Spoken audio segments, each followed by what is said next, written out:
जय गुरु जी, सात संगत जी। आप सभी को मेरा आज फिर से एक बार बहुत बहुत प्यार भरा नमस्कार। संगत जी, माफ़ करना क्योंकि आज मैं बहुत दिन बाद सत्संग लेकर आ रहा हूँ। उसकी एक वजह ये भी है कि मैं थोड़ा किसी काम में व्यस्त था। मेरे घर में कुछ पूजा वगैरह हो रही थी, तो इसलिए मैं सत्संग शेयर नहीं कर पा रहा था। लेकिन संगत जी, एक सबसे बड़ी वजह ये भी है कि आप सभी अपने सत्संग रिकॉर्ड कर कर नहीं भेजते हो। हाँ संगत जी, अगर जब तक आप अपने सत्संग रिकॉर्ड कर कर मेरे पास नहीं भेजोगे तो मैं रोज़ गुरु जी के प्यारे प्यारे सत्संग आप सभी के बीच कैसे लेकर आऊँगा। तो संगत जी, प्लीज़ मेरी आप सबसे रिक्वेस्ट है कि अपने सत्संग को ज़रूर शेयर करें। संगत जी, गुरु जी कहते थे सत्संग सुनाने वाले और सत्संग को सुनने वाले दोनों का कल्याण होता है। तो संगत जी, अपना सत्संग ज़रूर रिकॉर्ड करके भेजें। मैंने नीचे आपको एक व्हाट्सअप नंबर दिया है, इस वाले व्हाट्सअप नंबर पर अपने सत्संग को रिकॉर्ड करें और मेरे पास भेज दीजिए संगत जी। चलिए संगत जी, अब सीधा हम सत्संग की तरफ चलते हैं। एक आंटी जी ने सत्संग रिकॉर्ड कर कर भेजा है, तो चलिए शुरू करते हैं। जय गुरु जी। ओम नमः शिवाय। शिवजी सदा सहाय। ओम नमः शिवाय। गुरुजी सदा सहाय। जय गुरुजी। प्यारी संगत जी आज हम नरेंद्र ढंट अंकल जी का सत्संग आप सबके साथ शेयर कर रहे हैं। श्रद्धालु की निजी नियति में गुरुजी का हस्तक्षेप, जहाँ पर वह भक्त को उन विपदाओं से बचाते हैं जिनका उसे ज्ञान नहीं हो, और यह करने के लिए उसके कर्मों का निवारण समझाना सरल नहीं है। साथ ही उसके बुरे कर्मों को समाप्त करने में सर्वशक्तिशाली के कृत्य जीवन और मृत्यु पर उनका अधिकार सिद्ध करते हैं। नरेंद्र ढंट अब अहमदाबाद स्थित जनरल इलेक्ट्रिक में कार्यरत के परिवार को एक विचित्र समस्या थी। उनकी पत्नी के शरीर में एक शक्तिशाली दुष्ट आत्मा ने प्रवेश कर लिया था। उनकी माँ पटियाला में नव वर्ष के अवसर पर गुरुजी से मिली और उनका एक चित्र लेकर आई। परिवार ने पंचकुला में गुरुजी से भेंट करनी चाही, किंतु यह संभव नहीं हो सका। यह मनसा देवी चले गए। महिलाओं के सरलता से हर बात पर विश्वास करने के लिए नरेंद्र ने उन पर व्यंग्य कसा कि हर ईंट के पीछे 2 गुरु मिल जाएंगे। अंततः परिवार को चंडीगढ़ में शिवरात्रि के अवसर पर गुरु दर्शन का सौभाग्य प्राप्त हुआ। नरेंद्र ने अनेक सत्संग सुने और गुरुजी को यह भी कहते हुए सुना कि जो भी श्रद्धा से आया है वह उसके घर अवश्य जाएंगे। अगले दिन प्रातः 4:30 बजे यह शब्द सत्य सिद्ध हुए, जब उनके शयन कक्ष का द्वार खुला और नरेंद्र ने गुरुजी की छाया देखी। गुरुजी ने घर पर अपने आने के प्रमाण भी छोड़े। घर की सफाई करते समय दंपत्ति को कुछ स्वर्ण के अति महीन तार मिले।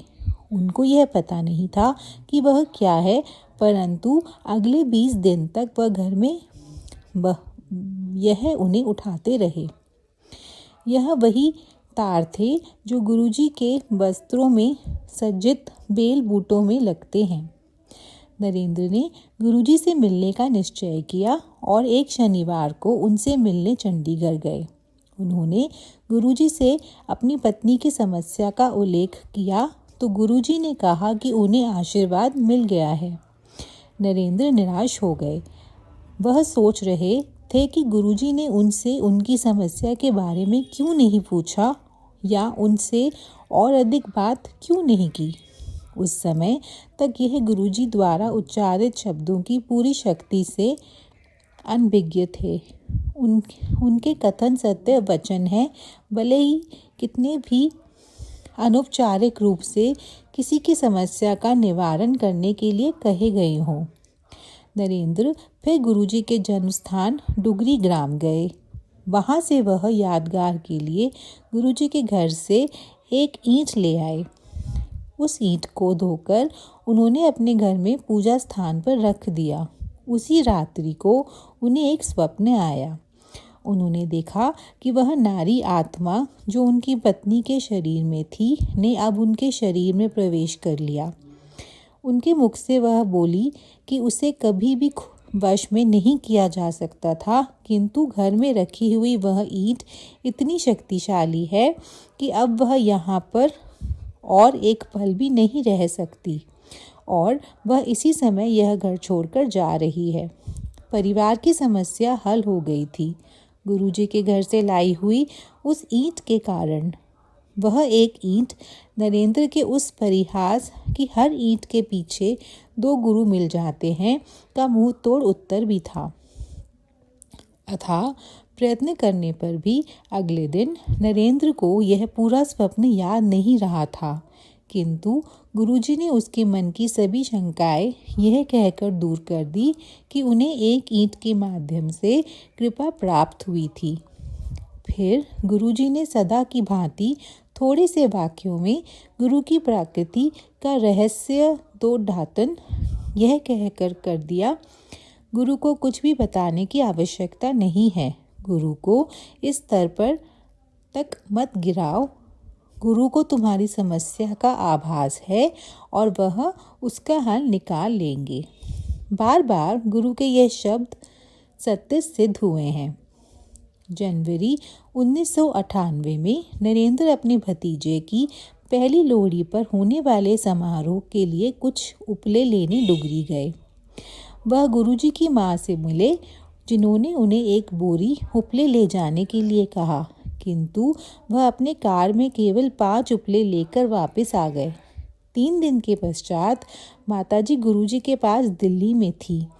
गुरुजी ने उनसे प्रश्न किया कि क्या कोई उपले लेने आया था।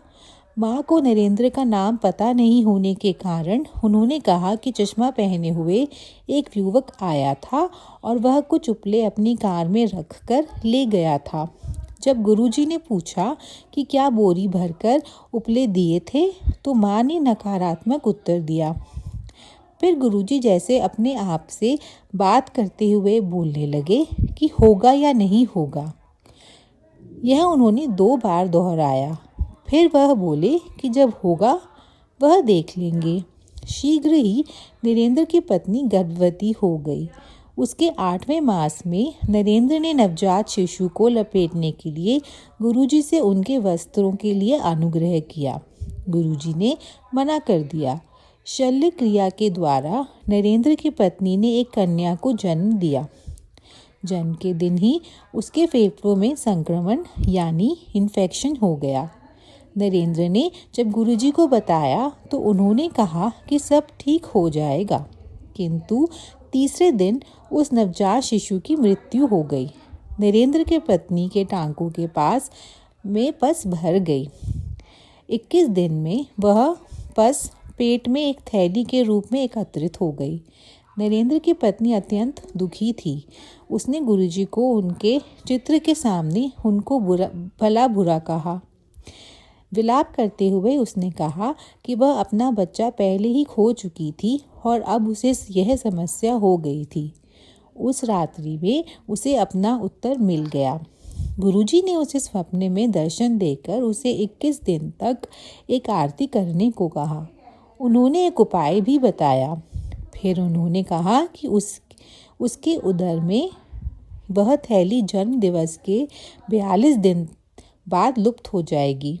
शोक संतप्त माँ ने गुरुजी के कथन का पालन किया।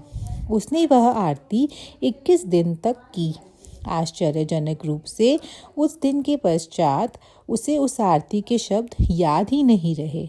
शीघ्र ही उसके टांकों के निकट ही एक छिद्र हो गया, जिसमें से वह पूरी पस बहकर निकल गई। परंतु नरेंद्र का दुख अब तक बना हुआ था। एक दिन वह अपने घर में दिया जलाते हुए रोने लगे। उस रात्रि गुरुजी ने नरेंद्र को स्वप्न में दर्शन दिए। वह उसे उस स्थान पर ले गए जहां नरेंद्र ने अपने नवजात शिशु को दफनाया था। उन्होंने उसे वहां खोदने के लिए कहा। फिर उन्होंने उस शिशु को उनके हाथ में रखने के लिए कहा, जो अचानक बहुत बड़ा प्रतीत हुआ। फिर गुरुजी ने दूसरे हाथ से उसके ऊपर जल छिड़का तो वह रो पड़ी। फिर उन्होंने नरेंद्र से 2 बार पूछा कि क्या उन्हें यह कन्या चाहिए। स्तब्ध नरेंद्र कुछ कह नहीं सके। गुरुजी ने उन्हें बताया यदि उस समय वह उनकी माँ के कहे अनुसार उपलों की पूरी बोरी ले जाते तो ये घटना नहीं होती। इस शिशु ने जन्म ही नहीं लिया होता। गुरुजी ने समझाया कि नवजात शिशु के जीवित रहने से माता पिता में से एक की मौत निश्चित थी। उस स्वप्न में जो जागृत अवस्था से अधिक सत्य था, नरेंद्र ने कन्या को अस्वीकार कर दिया। गुरुजी ने फिर उस कन्या को मोक्ष दिया। नरेंद्र ने उस कन्या के शरीर से एक प्रकाश किरण निकलकर गुरुजी के कमल चरणों में जाती हुई देखी। गुरुजी ने कहा कि उसे वह मुक्ति प्राप्त हुई है जो तपस्वी सहस्त्र वर्षों की तपस्या के बाद भी प्राप्त नहीं कर पाते। उस शमशान घाट में गुरु कृपा से एक आत्मा को मुक्ति प्राप्त हुई थी। यहीं पर अंकल जी का सत्संग पूर्ण होता है। जय गुरुजी, शुक्राना गुरुजी। तो साथ संगत जी, आप सभी को गुरुजी का ये सत्संग कैसा लगा, अपने विचार कमेंट में जरूर बताएं, जरूर लिखें। और संगत जी, अपना सत्संग भी रिकॉर्ड कर जरूर शेयर करें। आप सभी का सत्संग सारी संगत जी के साथ हम जरूर शेयर करेंगे। तो संगत जी, आप सभी के बीच में एक और गुरुजी का प्यारा सा सत्संग लेकर जरूर लौटूंगा। तब तक के लिए आप सभी को मेरा प्यार भरा नमस्कार और सारी संगत जी को मेरा जय गुरुजी।